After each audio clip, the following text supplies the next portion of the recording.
Assalamualaikum warahmatullahi wabarakatuh.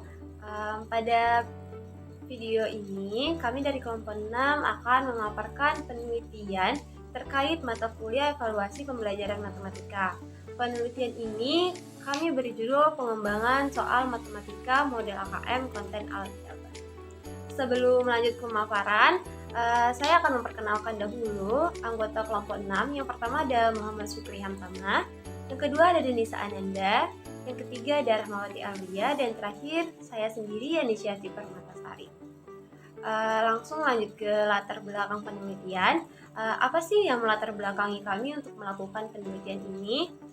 Selain untuk memenuhi tugas mata kuliah evaluasi pembelajaran, hal yang melatar belakangi kami untuk melakukan penelitian ini juga yaitu adalah masalah yang sering kita temui sehari-hari pada sekolah-sekolah. Apa itu? Khususnya pada pelajaran matematika, itu adalah siswa sering mengalami kesulitan dalam proses perumusan masalah dalam kehidupan sehari-hari menjadi model matematika. Terus siswa juga sering banget tuh mengalami masalah untuk menemukan struktur matematika yang terdiri dari hubungan serta pola dalam masalah tersebut. Nah, di sini matematika itu kan kita tahu bahwa matematika merupakan salah satu ilmu dasar yang mempunyai peranan penting dalam perkembangan dunia pendidikan. Nah, di sini untuk menyelesaikan masalah matematika diperlukan pengembangan keterampilan berpikir yang di dalamnya itu untuk menerapkan operasi hitung dalam kehidupan sehari-hari dengan kemampuan literasi dan numerasi yang dimiliki oleh para siswa. Apa sih itu kemampuan literasi dan numerasi? Kemampuan literasi itu merupakan suatu keterampilan yang mengarah pada kegiatan perolehan informasi melalui membaca, menulis, meneliti, mengamati, serta menginformasikan secara kritis. Terus lalu kemampuan numerasi. Kemampuan numerasi itu merupakan kemampuan intelektual manusia, seseorang yang melibatkan proses terhadap berpikir sistematis dan logis saat melakukan operasi aritmatika. Nah, di sini kemampuan literasi dan numerasi itu merupakan keterampilan yang diukur dalam asesmen kompetensi minimum atau AKM. Di mana KM ini merupakan bagian dari asesmen nasional yang merupakan salah satu perubahan yang dilakukan oleh Menteri Pendidikan pada saat ini. Di sini sistem berpikir kritis berbasis konteks sehari-hari ditransformasikan ke dalam model matematika untuk menginterpretasikan konteks situasi nyata ke dalam model matematika, serta untuk memahami struktur matematika yang terdiri dari barisan, hubungan, serta rumusan masalahnya. Karena hal inilah, maka pengembangan kemampuan literasi dan numerasi siswa dalam mengerjakan soal pada tes AKM merupakan hal penting yang harus dilakukan untuk menganalisis kemampuan siswa. Karena hal tersebutlah kami mengembangkan soal AKM khususnya pada konten aljabar untuk menganalisis kemampuan literasi dan kemampuan numerasi siswa. Di sini ada pun tujuan untuk pengembangan soal matematika model AKM ini adalah untuk mengetahui kemampuan literasi dan kemampuan numerasi siswa, khususnya pada konten aljabar untuk kelas 8 SMP. Terus ada manfaat di sini. Yang pertama untuk peserta didik. Soal matematika model AKM konten aljabar itu dapat membantu peserta didik untuk meningkatkan kemampuan bernalarnya, sehingga peserta didik ini semakin termotivasi untuk belajar. Terus untuk tenaga pendidik, untuk kita itu bisa untuk menambah referensi bagi kita sebagai tenaga pendidik, sehingga kita itu akan termotivasi untuk mengembangkan soal matematika model AKM yang lebih menarik lagi. Terus lanjut ke konsep dan komponen AKM. Di sini tadi kan kita berbicara tentang AKM. AKM itu merupakan suatu bentuk penilaian kompetensi dasar yang diperlukan oleh semua siswa. Untuk apa? Itu gunanya untuk meningkatkan kemampuan individu dan berkontribusi secara positif dalam lingkungan masyarakat. Nah, di sini komponen AKM itu memiliki tujuannya. Tujuannya apa? Yaitu untuk membantu guru untuk mendapatkan informasi tentang prestasi belajar siswa, yang dimana informasi ini akan berguna untuk meningkatkan kualitas pembelajaran serta untuk mengembangkan strategi pembelajaran yang lebih efektif ke depannya. Terus konsep AKM. Konsep AKM ini ada 3. Yang pertama literasi, membaca, dan numerasi. Yang kedua ada survei karakter, dan yang ketiga ada survei lingkungan belajar. Literasi, membaca, dan numerasi itu merupakan suatu kompetensi yang dimana diperlukan oleh semua peserta didik. Terus untuk survei karakter ini dapat memberikan informasi mengenai sikap, nilai, dan kebiasaan yang mencerminkan adanya profil pelajar Pancasila pada siswa. Terus yang ketiga ada survei lingkungan belajar. Nah, ini dilakukan untuk mengukur hal seperti kualitas pembelajaran, iklim keamanan dan inklusif sekolah, refleksi guru, perbaikan praktik pengajaran, serta latar belakang keluarga peserta didik. Nah, di sini melalui informasi yang didapatkan itu nantinya akan berguna untuk melakukan diagnosa akan permasalahan dan perencanaan pembelajaran oleh pihak guru serta pendidikan setempat. Terus yang ketiga ada komponen AKM.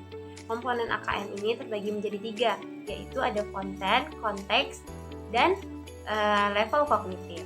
Nah, di sini konten AKM kalau pada bagian literasi itu bisa mengacu pada jenis teks yang akan digunakan. Yang pertama ada teks informasi yang memuat fakta-fakta dan teks fiksi yang memberikan pengalaman hiburan. Terus kalau dalam bagian numerasinya itu bisa lebih menekankan kepada bilangan, pengukuran geometri, data dan ketidakpastian serta aljabar pada seperti pada penelitian kali ini kita akan membahas tentang aljabar. Terus yang kedua ada konteks. Konteks di sini itu terbagi menjadi 3, personal yang dimana berkaitan dengan kepentingan diri sendiri, terus ada sosial budaya, ini berkaitan dengan antar individu, budaya serta masyarakatnya, dan yang ketiga ada saintifik yaitu berkaitan tentang fakta ilmiah. Terus ada tingkat kognitif. Nah, di sini tingkat kognitif dalam literasi itu yaitu ada menemukan informasi serta interpretasi dan integrasi. Lalu ada evaluasi dan refleksi yang dapat menilai kredibilitas kesesuaian kemampuan siswa. Terus kalau dalam numerasi itu ada pemahaman, penerapan, dan penalaran. Lalu bentuk soal AKM. Untuk soal AKM ini ada pilihan ganda kompleks, menjodohkan, isian singkat, serta uraian. Nah, aljabar ini merupakan cabang matematika yang dapat dicirikan sebagai generalisasi dan perpanjangan aritmatika. Nah, di aljabar ini banyak konteksnya, ada fungsi aljabar, fungsi kuadrat, perbandingan bertingkat, perpangkatan dan bentuk akar, persamaan garis lurus, persamaan dan pertidaksamaan linear satu variabel, aritmatika sosial, bentuk aljabar dan penjelasannya, pola barisan dan deret, lalu ada persamaan linear dua variabel. Nah, konten dan konteks ini akan digunakan pada saat kami melakukan proses pengembangan soal AKM.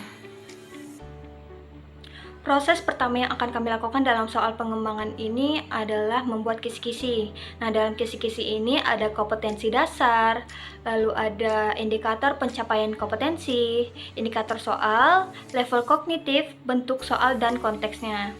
Lalu yang kedua, kami membuat soal dan alternatif jawabannya. Nah, di mana soal ini harus nyambung dengan kisi-kisi yang sudah dibuat tadi. Lalu yang ketiga, kami membuat kisi-kisi validasi soal.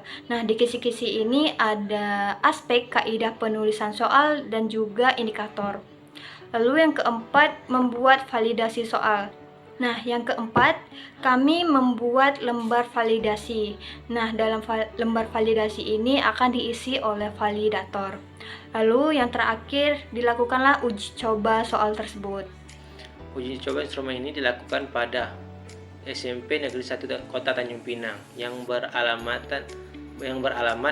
di Jalan Tugu Pahlawan, Bukit Cermin, Kota Tanjung Pinang. Uji coba instrumen ini dilakukan pada hari Rabu tanggal 31 Mei 2023 yang dilakukan pada kelas 8 yang langsung divalidator oleh Ibu Widi Kurniasih SPD. Untuk melakukan uji coba instrumen ini kami lakukan pada kelas 8 yang memiliki siswa sekitaran 40 siswa. Yang dilakukan uji coba hanya sekitar 20 siswa untuk mengambil sampel uji coba instrumen ini. Untuk yang selanjutnya yaitu saya akan menjelaskan mengenai analisis kualitas instrumen. Untuk analisis kualitas instrumen ini memiliki beberapa butir, yaitu yang pertama uji validitas. Uji validitas ini dilakukan untuk mengetahui apakah butir-butir suara itu valid atau tidak validnya. Untuk yang kedua itu uji reliabilitas. Uji reliabilitas ini digunakan untuk mengukur konsistensi kuesioner tentang butir-butir variabel tersebut. Untuk yang selanjutnya itu mengenai daya beda. Daya beda ini bertujuan untuk membedakan siswa mana yang pintar atau yang kurang pintar. Untuk yang indeks kesukaran ini yaitu bertujuan untuk mengetahui seberapa mudah atau seberapa sulit soal tersebut untuk diuji coba kepada siswa-siswa tersebut. Ini saya akan menjelaskan tentang hasil data dan hasil analisis dari kelompok kami. Yang pertama itu ada hasil data. Itu yang pertama ada hasil data dari pilihan ganda. Di sini bisa dilihat itu dari Nur Fadilah jumlahnya 4, Rehani Safa jumlahnya 4, dan seterusnya sampai Deni Sakti yang jumlahnya 4. Baiklah, untuk hasil data yang kedua itu hasil data dari uraian, sama seperti pilihan ganda, yang mana jumlah soalnya itu ada 10, cuman bedanya di sini adalah uraian, yang tadi adalah pilihan ganda. Yang pertama itu ada Nur Fadilah yang jumlahnya 0, Rehani Safa itu 1, Maria itu 15, dan seterusnya Deni Sakti itu 0. Kenapa banyak yang 0? Mungkin karena keterbatasan waktu dan juga terlalu mepet waktunya untuk mengerjakan soalnya. Di slide berikutnya kita ada hasil uji validasi dari soal dari kelompok kami. Yang pertama itu ada uji validitas. Uji validitas isi yaitu uji yang bisa dapat dijadikan acuan untuk memperbaiki instrumen penelitian. Sedangkan kami pakai uji validitas empiris, yang mana uji validitas empiris berupa hasil perhitungan R hitung yang dibandingkan dengan R tabel pada tingkat kepercayaan 95%. Hasil uji dari validasi butir tes kami yaitu yang di pilihan ganda. Soal nomor 1, R hitungnya lebih besar daripada R tabelnya, maka itu valid, dikatakan valid. Yang nomor 2 itu juga lebih besar daripada R tabel, itu juga dinyatakan valid. Yang ketiga, lebih kecil daripada R tabel, itu tidak valid. Yang keempat, lebih kecil daripada R tabel, itu tidak valid. Yang kelima, itu lebih besar daripada R tabel, itu valid. Yang keenam, lebih kecil daripada R tabel, itu tidak valid. Yang ketujuh, itu lebih besar daripada R tabel, itu valid. Yang kedelapan juga lebih besar, yang kesembilan juga lebih besar, maka semuanya valid. Yang nomor 10 itu lebih kecil dan itu tidak valid. Sedangkan yang uraian, nomor 1 itu lebih besar daripada R tabel, maka valid. 1 sampai 4 itu semuanya besar dan itu valid. Yang nomor 5 itu lebih kecil daripada R tabel, itu tidak valid. Yang ke-6 lebih besar daripada R tabel, itu valid. Yang ke-7 sampai yang ke-10 itu lebih kecil daripada R tabel, maka itu tidak valid. Baiklah, yang kedua ada uji reliabilitas, yang mana uji reliabilitas ini digunakan untuk mengevaluasi sejauh mana suatu alat ukur itu konsisten. Dan untuk rumus dari uji reliabilitas adalah KR dikurang 20 sama dengan N per N kurang 1 dikali S kuadrat kali sigma PQ per S kuadrat. Dan untuk klasifikasi interpretasi reliabilitas, jika nilai R-nya 0,0 sampai dengan 0,20 maka reliabilitasnya itu sangat rendah. Jika 0,20 sampai dengan 0,40 maka reliabilitasnya itu rendah. Jika 0,40 sampai dengan 0,60 maka reliabilitasnya itu cukup. Jika 0,60 sampai dengan 0,80 maka reliabilitasnya itu tinggi. Dan jika nilai R-nya itu 0,80 sampai dengan 1 maka reliabilitasnya itu sangat tinggi. Berdasarkan hasil uji coba dari kelompok kami, uji reliabilitas dari kelompok kami, untuk soal yang pilihan ganda, kita mengambil nilai acuan itu 0,6, yang mana 0,6 itu cukup. Nah, nilai Krobach alfanya itu 1,093. Jika dia melebihi dari nilai acuan, maka dia reliable. Jika dia kurang dari nilai acuan yaitu 0,60, maka dia tidak reliable. Nah, untuk pilihan ganda sendiri itu 1,093, udah melebihi dari nilai acuan yaitu 0,60, maka dia reliable.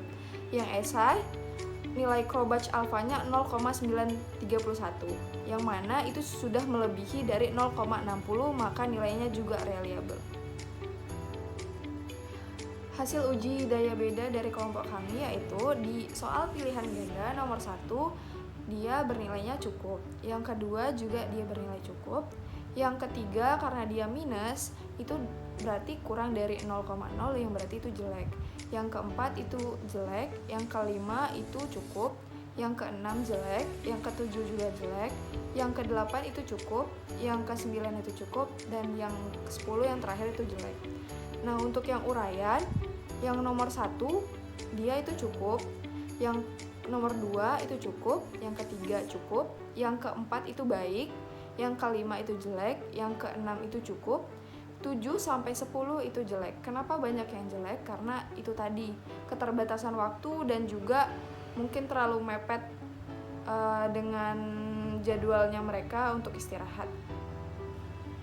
Baiklah, hasil uji yang terakhir itu hasil uji indeks kesukaran, yang mana indeks kesukaran ini untuk mengukur tingkat kesulitan soal-soal yang telah kami buat. Jika dia nilainya 0,70 maka dia itu mudah. Jika dia 0,30 sama dengan 0,70 yang berarti itu soalnya sedang. Jika dia 0,30 berarti itu soalnya sukar. Untuk rumus indeks kesukaran itu sendiri itu adalah P sama dengan B per J, yang mana keterangan untuk P adalah tarif kesukaran, dan B adalah banyak subjek yang menjawab benar, dan J adalah banyak subjek yang mengikuti tes. Baiklah, hasil uji indeks kesukaran dari kelompok kami itu yang pertama dari soal pilihan ganda. Soal yang pertama itu dia bernilai 0,90 yang berarti dia mudah. Yang kedua juga mudah, yang ketiga itu sukar, yang keempat itu sukar, yang kelima itu sedang, yang keenam itu mudah, yang ketujuh itu sedang, yang kedelapan itu sedang, yang kesembilan itu mudah, dan yang ke-10 itu sukar. Dan untuk soal yang uraian, soal nomor pertama itu sukar, sampai dengan soal nomor 10 itu sukar. Bukan karena soal kami yang terlalu susah, tapi memang waktunya yang terlalu mepet dan juga banyak yang tidak bisa menjawab uraian dari yang telah kami berikan. Baiklah, segitu saja pemaparan hasil uji dari kelompok kami. Kesimpulan dari kelompok kami yaitu proses uji coba instrumen metodenya offline yang dilakukan di kelas 83 terbukti dapat dilaksanakan dengan baik. Dalam uji validitas butir tes ditemukan beberapa soal yang invalid baik pada tes pilihan ganda maupun uraian, karena para siswa kesulitan memahami konsep yang diujikan. Uji reliabilitas menunjukkan bahwa instrumen tes memiliki reliabilitas yang sangat tinggi, baik pada tes pilihan ganda maupun uraian. Daya beda instrumen tes pilihan ganda dan uraian memiliki variasi yang signifikan. Dengan beberapa butir tes diklasifikasikan dengan baik, cukup atau jelek. Terakhir, pada pengujian indeks kesukaran, sebagian besar butir tes, pilihan ganda, dan uraian dikategorikan mudah, namun ada beberapa yang mencakup tingkat kesulitan yang sedang dan sukar.